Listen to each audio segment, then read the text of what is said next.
morning guys, gagawa tayo ng achuete oil. So paano ba gumawa ng achuete oil? So ito guys, tingnan ko kung mainit na. Yan, mainit na yung kawali natin. Yan, may apoy na yun sa ilalim guys. So ilagay ko na ang oil. Yung oil na gagamitin ko guys, kasya lang sa isang lutuan. Yan, isang lutuan lang guys. Huwag kayong mag-stock ng maraming achuete oil kasi as time goes on, masisira lang yan. Sayang yung oil. Kasi, diba, yung oil magiging rancid pag abutan ng 1 year yata. So, guys, ilagay ko na ang achuete seeds. Yan. Yan, guys, halo-haloin lang natin. Yan. Halo-haloin lang natin. Yan. Pag nag-change na ng color, patayin na natin ang apoy. Kasi matutusta na yan. At papait. Yan. Maraming gamit ang achuete oil guys.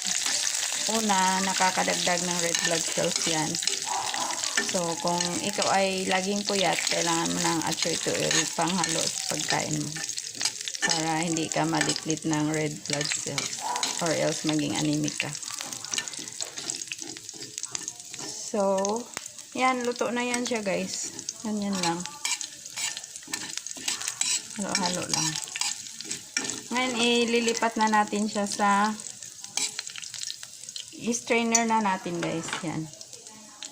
I-strainer natin yan sa lalagyan. Para magamit natin mamaya. Yan. Pampakulay ng pagkain.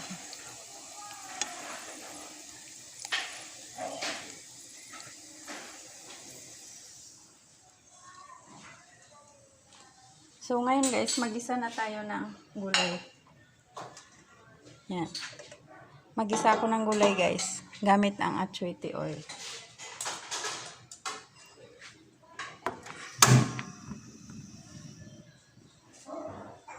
Yan. Gamitin natin to guys.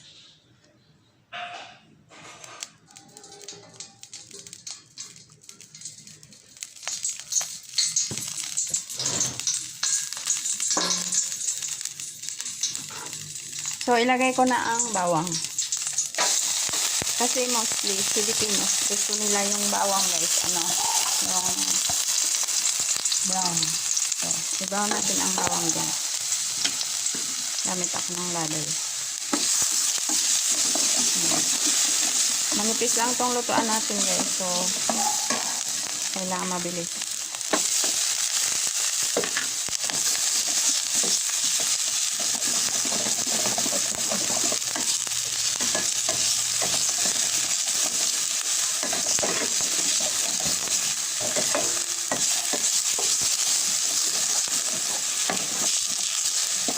So, isunod ko na ang beef. Meron tayong beef dito guys. Yan ang panghalo ko sa gulay. Ground beef. Yan. Kasi ang baka at saka baboy ngayon guys, kunti na lang diferensya. So, doon ka na sa baka. Kasi ang kinakain ng baka ay damo. Whereas ang baboy, kung ano-ano lang kinakain. So, mas healthy pa rin ang baka. Kaya nga ang mga Muslim guys, kinakain nila baka, hindi sila kumakain ng baboy. Health reasons lang yan.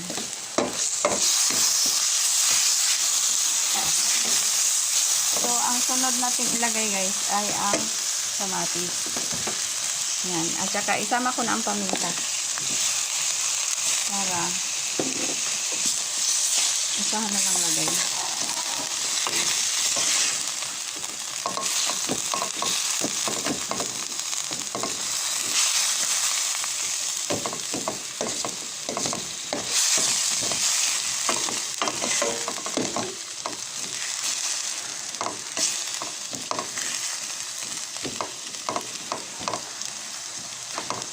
Ang baka guys, mas mabilis siya maluto kaysa karning baboy at saka sa manok. Napansin nyo, ang mga Amerikano pag kumain ng baka, minsan may dugo-dugo pa yan, yung tinatawag na rare, kaya yung medium rare. Mabilis lang siya maluto guys. At saka pag na-overcook ang baka, matigas siya guys. Saka medyo nababawasan ng lasa. Yan ang rason kaya ang mga Amerikano hindi kumakain ng sobrang luto na baka. Kung kumakain man yan sila sa mga weeks to ganyan. saka sila kasi umiinom ng red wine. So, kung mayroon mga bakterya siguro dyan sa dugo ng baka, siguro naman naluluto dun sa alcohol. So guys, isusunod na natin ang panitla. So dito maglagay na ako ng magic sarap guys.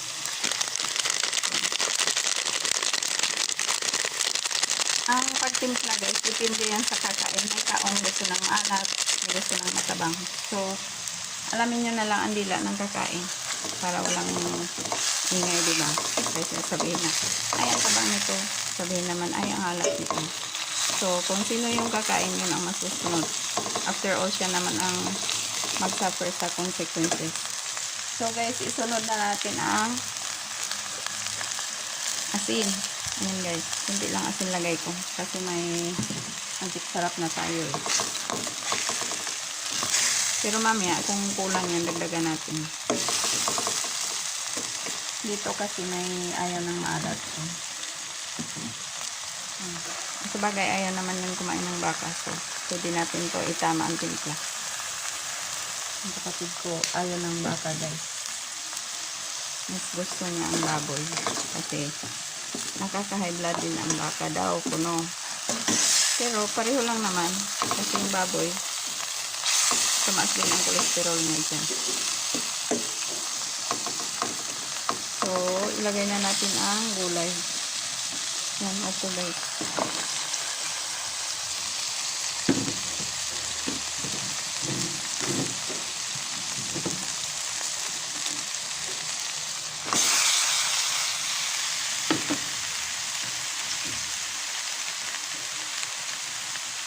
Season ngayon ng opo guys. Ang mura lang nito. 10 piso lang yung binibigyan. Season ngayon ng opo at saka patola. So, baka next week magluluto tayo ng patola. Wala lang ako makita ng miswa kaya hindi ako bumili ng patola.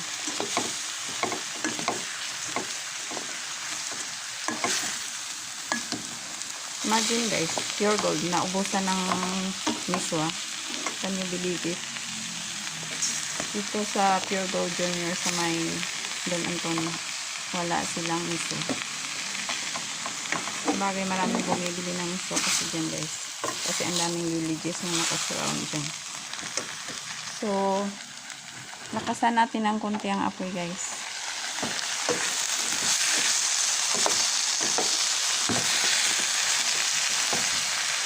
Maglagay tayo ng konting tubig para mas mabilis maluto. Mas tipid tayo sa gasas. And guys, may init tubig ako dito nakahanda para mabilis tayo makaluto. Ayan. Yung tubig ko, kasya lang kasi diba guys, pag upo nagtutubig pa yan.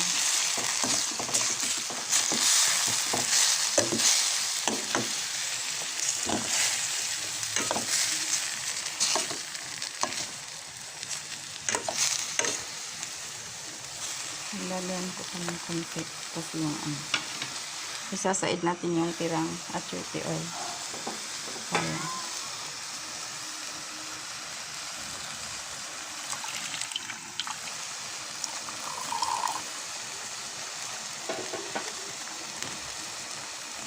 Pero alam nyo ba guys, yung achote kapag nilagyan mo ng tubig, lalong dumidikit doon sa lalagyan. Tingnan nyo, dumidikit siya. Yan. Kunti lang nakuha natin. Kasi dapat, pag nagluto ka ng pagkain ng may achote, doon sa pinaglutuan, tanggalin mo lang yung buto. Pero, for video purposes, kanina, sinala natin. Kasi, saan ko naman itapon yung buto guys? Ipanghulog ko dyan sa lamisa. Yung lamisa na pinagpatungan itong stove. Kasi ang hirap kaya linisin ng achote. Madikit yan, kaganyan no? Tinan mo. Madikit ang mansa niya.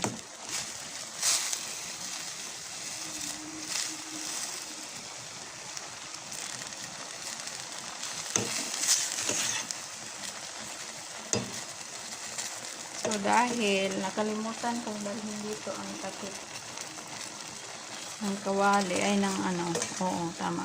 Takip ng kawali, guys. So, antayin na lang natin maluto to.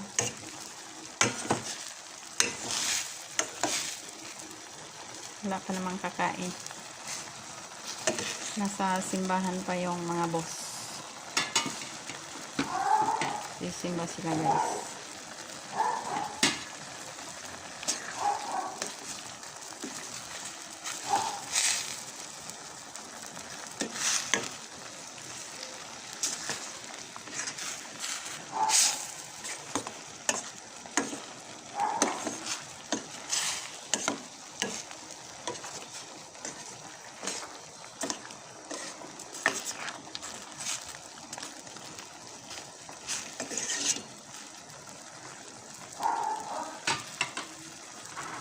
So, tikman natin guys kung anong lasa.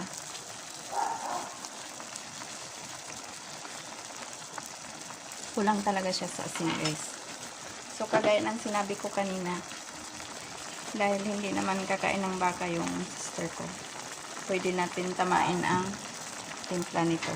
Yung hindi talaga siya matabang. Hindi siya kumakain ng baka. So, timpla natin ng tama to.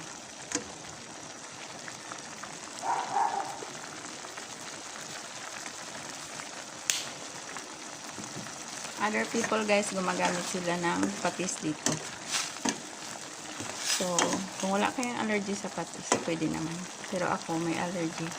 Minsanan lang talaga ako gumagamit ng patis.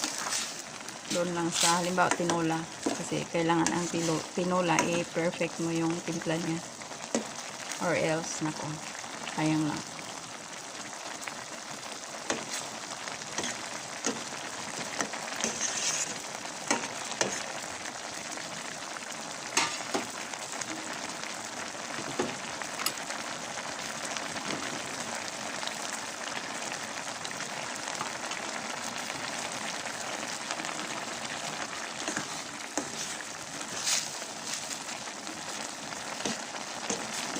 So, tikman ko na guys. Kasi as time goes on, ang remaining heat dito sa kawali, magluluto ng gulay na to. Pwede na siyang patayin guys. Crispy ang gulay. Yung remaining heat na lang yan ang magluluto sa kanya ng todo. Kasi mamaya pa kami kakain. So, thank you so much guys for watching.